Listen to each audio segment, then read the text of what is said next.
주께 맡기라 그가 친히 행하시리라 라는 제목으로 함께 은혜 나누고자 합니다. 얼마 전에 몇 달 전에 제가 TV를 봤는데 그 TV에서 오랜만에 반가운 얼굴이 나왔습니다. 누구냐면 90년대 농구 스타였던 강동희 선수예요. 예, 농구 선수로도 또 감독으로서도 인정을 받고 승승장구하던 사람이 갑자기 2013년도에 사라지고 맙니다. 그 이유는 그가 승부 조작이라고 하는 것에 가담했기 때문에 그래요. 그래서 승부 조작이라고 하는 그 사회적 무리를 일으키면서 농구계에서도 영구 퇴출을 당하게 됐거든요. 그런데 이 사람이 그동안 어떻게 지냈는지 소식은 저희는 알 길이 없었잖아요. 이 사람이 큰 용기를 내서 나 때문에 상처받은 사람들에게 용서를 구하고 싶다라고 하면서 TV 프로그램에 출연을 하셨더라고요. 그래서 가장 먼저는 자기 가족들에게 용서를 구하고 싶고, 그 다음에 자기를 사랑해줬던 팬들에게 용서를 구하고 싶다, 이렇게 해서 나오셨어요. 그래서 이분이 어떻게 지내셨을까 궁금했는데, 이분이 알고 봤더니 프로 구단들을 돌아다니면서 혹은 또 다른 농구팀을 돌아다니면서 승부 조작이나 이런 것들을 하면 안 된다라고 하는 그런 강연을 계속 하고 다니셨더라고요. 그러니까 이제 물론 이제 프로 구단도 그렇겠지만 나이 어린 선수들도 그것이 얼마나 위험한 일이고 그것이 절대로 해서는 안 되는 일이라고 하는 것을 그를 통해서, 강연을 통해서 배워 나아가는 것이죠. 제가 그 강연을 들어보지는 못했지만 아마도 그 강연은 굉장히 간절하고 또 단호할 것 같습니다. 왜냐하면 자기가 실패를 맛보았던 거기 때문에 간절하게 그 후배들에게 너희들은 이러한 동일한 실수를 저지르면 안 돼라고 얘기해야 되기 때문에 간절할 것이고, 또 절대로 양보할 수 없는 타협점이 있기 때문에 또 단호해야 할 것이에요.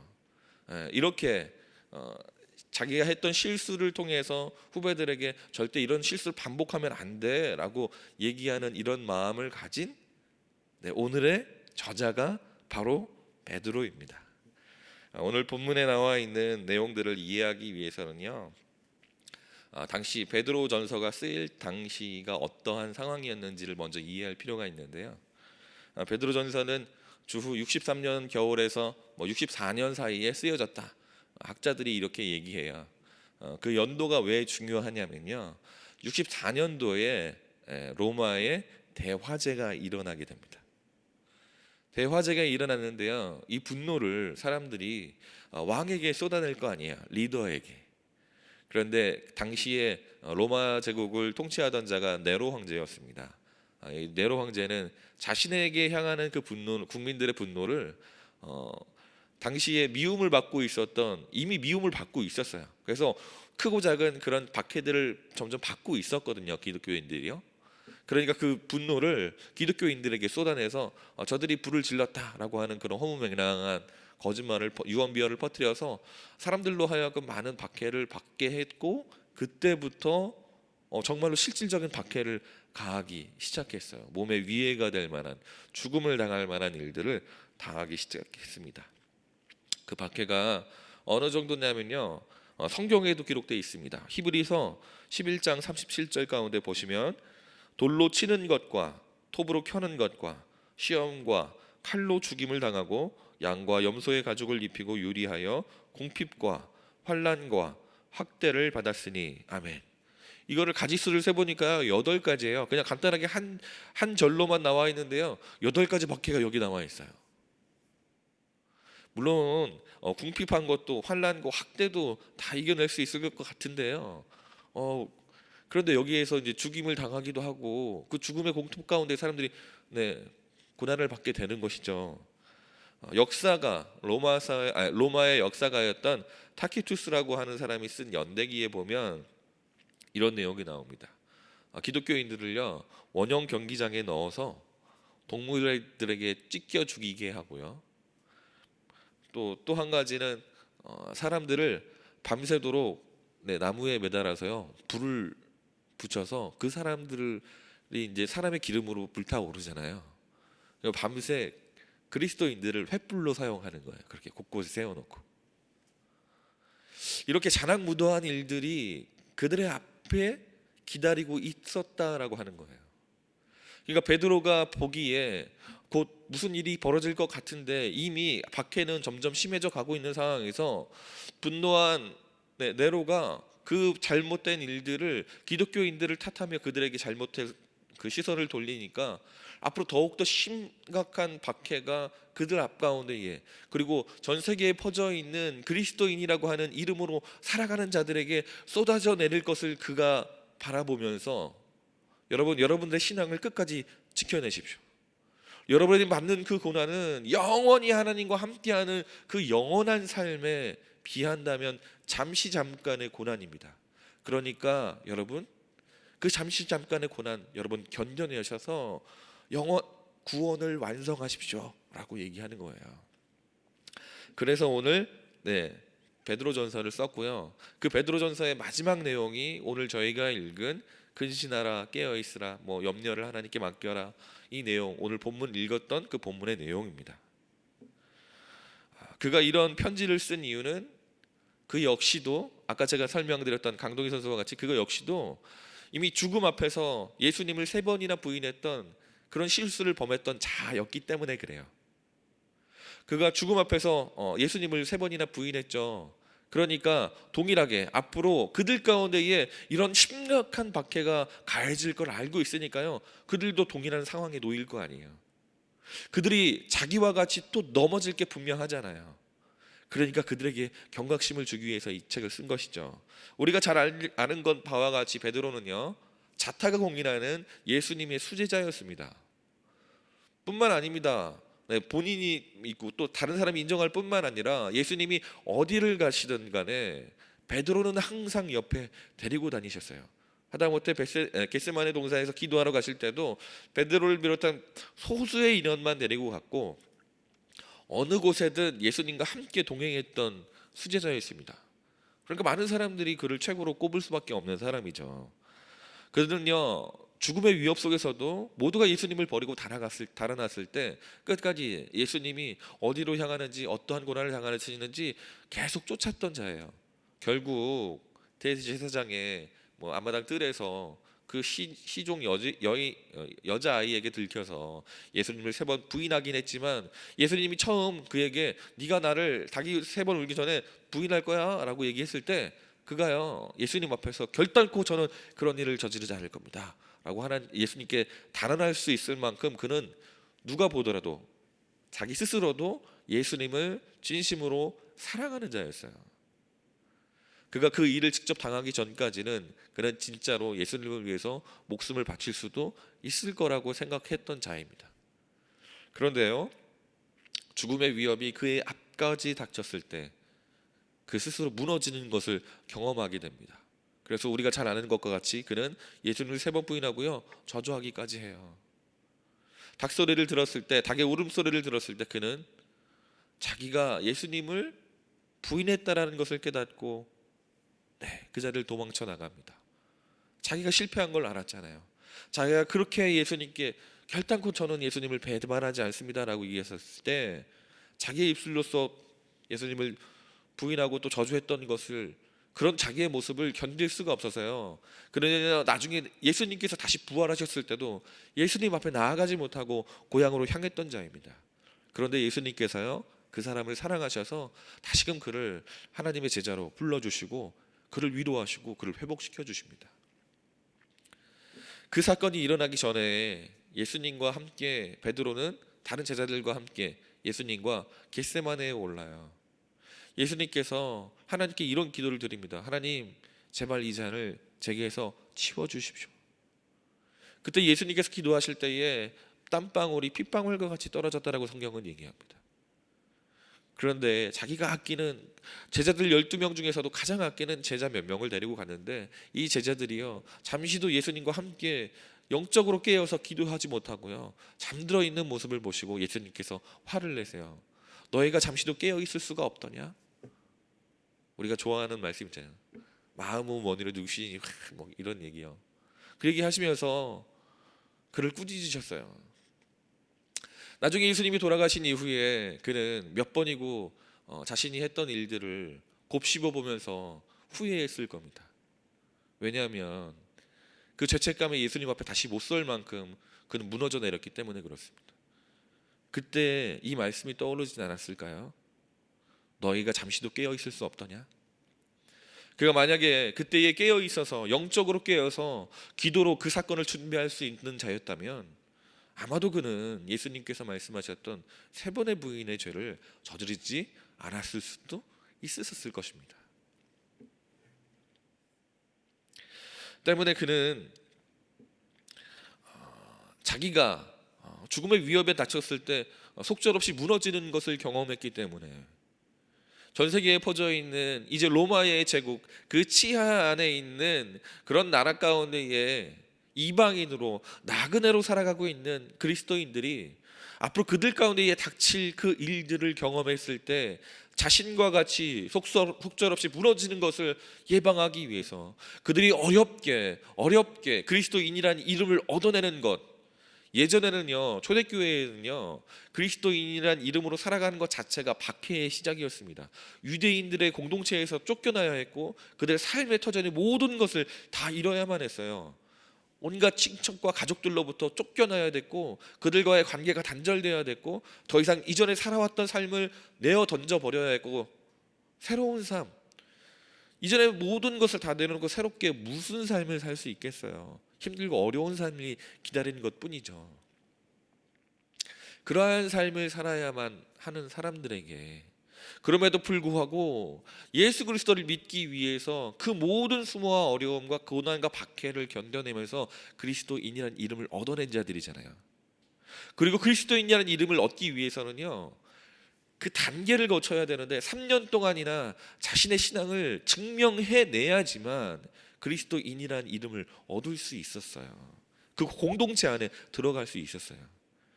우리처럼 전도받아서 그냥 교회를 출석하면 그때부터 그리스도인이 되는 것이 아니고요 3년이라는 시간 동안 신앙을 검증하고 또 검증해서 그가 진짜 예수 그리스도로 인해서 변화받은 사람이다 라고 모든 사람들에게 인정받을, 그 공동체 안에 모든 사람들에게 인정받을 그때에만 이 사람은 그리스도인으로 살아갈 수 있었다고요.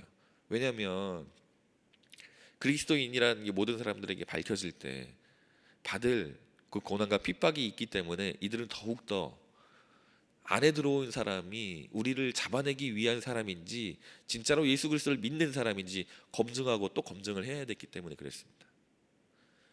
그러니까 이렇게 어렵사리 그리스도인이라는 이름으로 살아가게 되는 이 사람들이, 어렵사리 그 이름을 얻고 구원을 얻은 이 사람들이 죽음의 위협 가운데에서 자기가 무너졌던 것처럼 그 이름을 잃어버리고 구원을 잃어버릴 것을 안타깝게 여긴 베드로가 이 베드로 전서를 쓰게 된 거예요. 그러면서 마지막 부분, 오늘 우리가 함께 읽은 본문 부분인데요, 그 고난의 시간을, 너희들에게 앞으로 닥칠 그 고난의 시간을 너희들은 이렇게 보내야 돼 라고 하면서 그가 첫 번째로 그리스도인들에게 전달한 메시지는 7절 말씀입니다. 너희 염려를 다 주께 맡기라. 이는 그가 너희를 돌보심이라. 아멘. 그들이 첫 번째로 해야 될 것이 우리들의 염려를 다 주님께 맡기라고 하는 것입니다. 성경에 보면 염려라고 하는 단어는요 헬라어로 여러 조각으로 나뉘어 있는 상태를 얘기를 해요.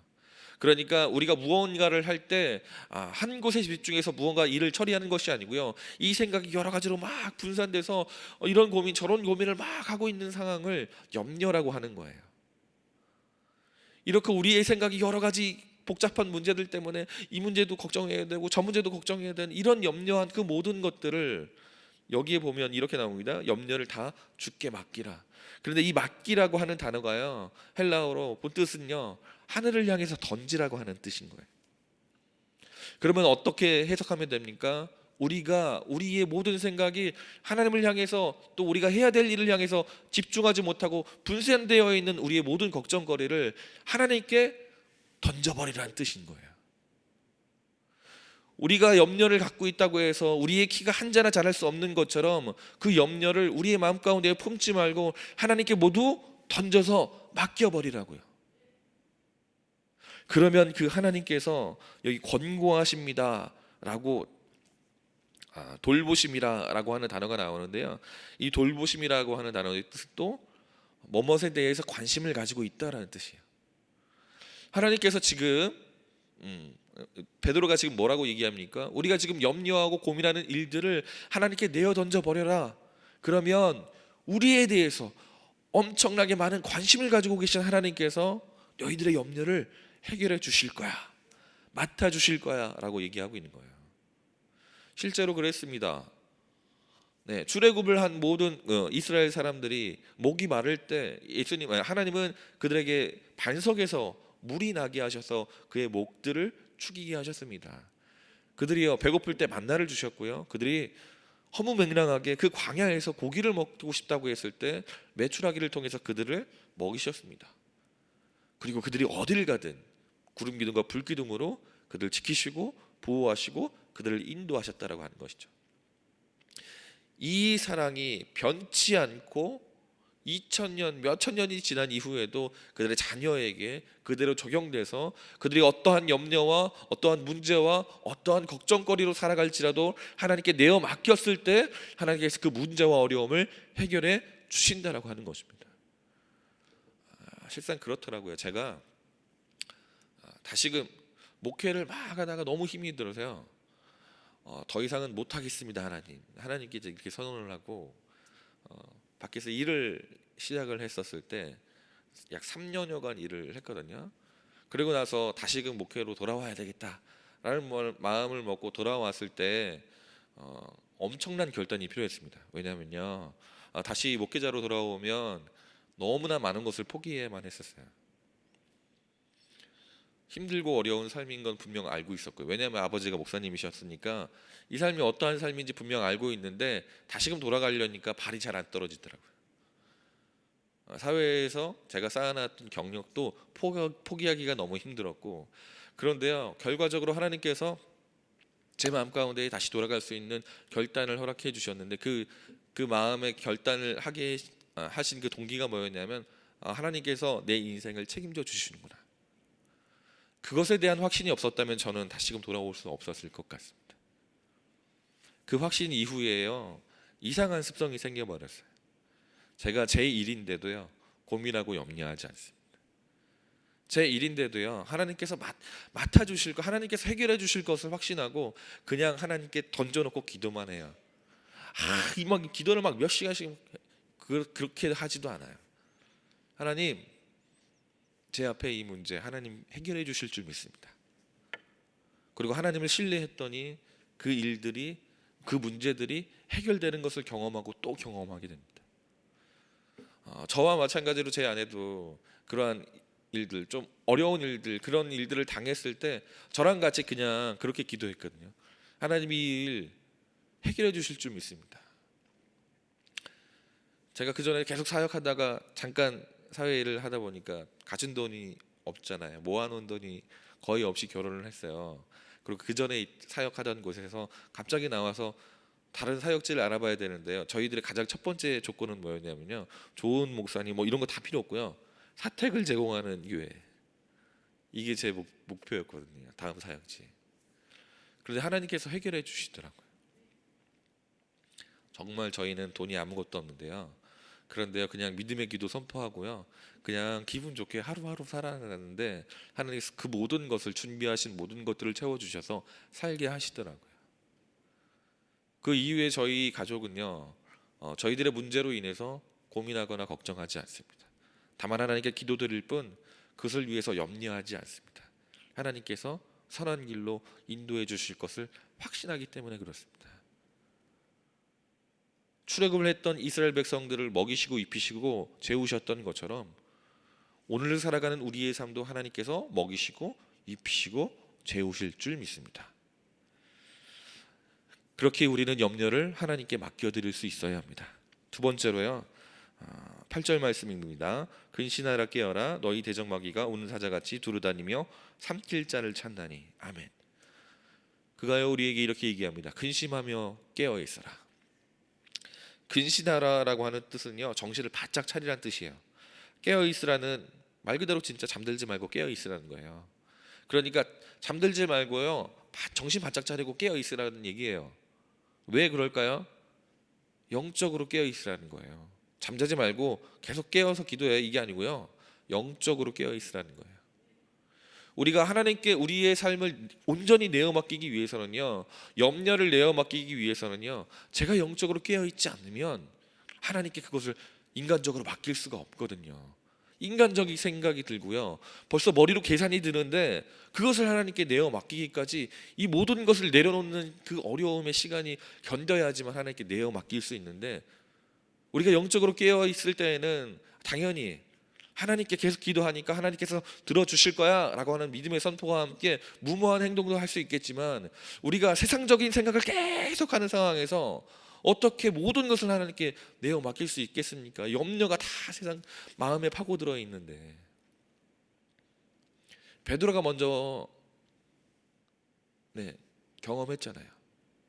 자기 영적으로 깨어 기도하지 못하니까 예수님께서 잡혀가시던 그날 밤에 그 마음 가운데 이 두려운 마음으로 인해서 예수님을 부인하고 예수님을 떠나갈 수밖에 없었잖아요. 그가 우리에게 이렇게 말씀하는 거예요. 내가 그렇게 경험했으니까 너희는 제발 영적으로 깨어서 그런 잘못을 반복하지 마. 우리가 영적으로 깨어 있을 때 우리의 염려도 하나님께 맡길 수 있을 줄 믿습니다. 여러분, 시간 날 때마다 하나님께 나아가고 하나님의 음성을 듣기 위해 여러분 노력하십시오. 그래서 우리가 영적으로 잠들지 않고 하나님께서 우리에게 말씀하실 때 그 음성에 반응할 수 있도록 우리의 귀를 깨우시고 우리의 영이 깨어 있어서 하나님과 동행하는 삶을 살아가시는 여러분과 제가 되기 주의 이름으로 축원합니다. 마지막으로 세 번째로는 그는 믿음을 굳건하게 하여 저를 대적하라. 마귀를 대적하라 라고 얘기합니다.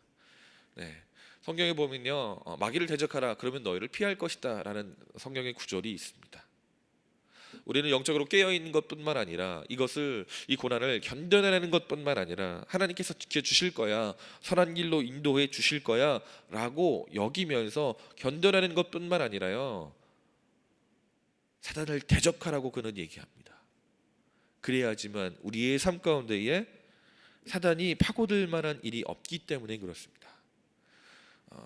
우는 사자와 같이, 앞절에 보면 우는 사자와 같이 마귀가 우리의 영혼을 잡아갈 영혼을, 물어뜯을 영혼을 찾고 있다라고 얘기하잖아요. 사자는요, 여러분 찾아보고 또 영상을 보면요, 사자는요 항상 병약한, 그리고 어린, 그리고 무리로부터 떨어져 있는 자를 찾습니다. 여러분, 그래서 우리가 영적으로 깨어서 계속해서 그를 대적할 수 있는 자가 되어야 돼요. 대적하지 않고 하나님으로부터 떨어져 있다면, 우리가 영적으로 병들어 있다면 우리는 분명 우는 사자와 같이 찾아다니는 사단의 먹이가 될 뿐인 줄 믿습니다. 늘 깨어서 영적으로 깨어 있음을 통해 하나님께 우리의 모든 어려움을 맡기고 우리의 삶 가운데 때때로 찾아오는 근심과 역력 가운데 여러분 대적함을 통해 우리의 마음 가운데에 그 근심과 어려움이 남지 않게 하시고 오직 하나님만 바라보는 그런 믿음을 갖게 하셔서 여러분 어떠한 유혹과 어떠한 위협 가운데서도 넘어지지 않고 그리스도인이란 이름으로 담대하게 맞서 싸우시는 여러분과 제가 되기를 주의 이름으로 축원합니다. 기도하겠습니다. 사랑해 주님 감사합니다. 하나님, 그리스도인이란 이름으로 살아가기에 적합하지 않은 시절 같습니다. 우리가 예수 그리스도를 믿는 이유만으로 세상 사람들에게 야유를 받고 비난을 받습니다. 우리가 죽음을 당하진 않지만 우리의 삶 가운데에 많은 문제와 어려움이 발생하고 또 이것이 우리의 삶의 고난인 줄 믿습니다. 하나님, 이 고난의 때에 우리가 영적으로 깨어있는 자들 되게 하여 주시고 영적으로 깨어 우리의 삶의 문제와 어려움을 하나님께 내어 맡기고 그 영적인 문제를 그냥 두는 것이 아니라 적극적으로 대처함을 통해, 대적함을 통해 하나님 우리의 삶을 온전히 주님만 향하는 삶으로 정결하게 할 수 있는 우리가 되게 하여 주시옵소서. 하나님, 악한 시대를 살아가면서 그저 그리스도인으로 그 이름으로 살아가는 것뿐만 아니라 하나님 악한 것과 대적하여 정결한 그리스도인으로 살아갈 수 있는 우리가 되게 하여 주시고 악한 시대에 우리의 구원을 완성하기 위해 끊임없이 노력하며 달려갈 수 있는 귀하고 복된 영혼들 되게 하여 주옵소서. 이 모든 말씀 우리 주 예수 그리스도는 기도했습니다. 아멘. 하늘에 계신 우리 아버지여, 이름을 거룩히 여김을 받으시오며 나라가 임하시오며 뜻이 하늘에서 이루어진 것 같이 땅에서도 이루어지이다.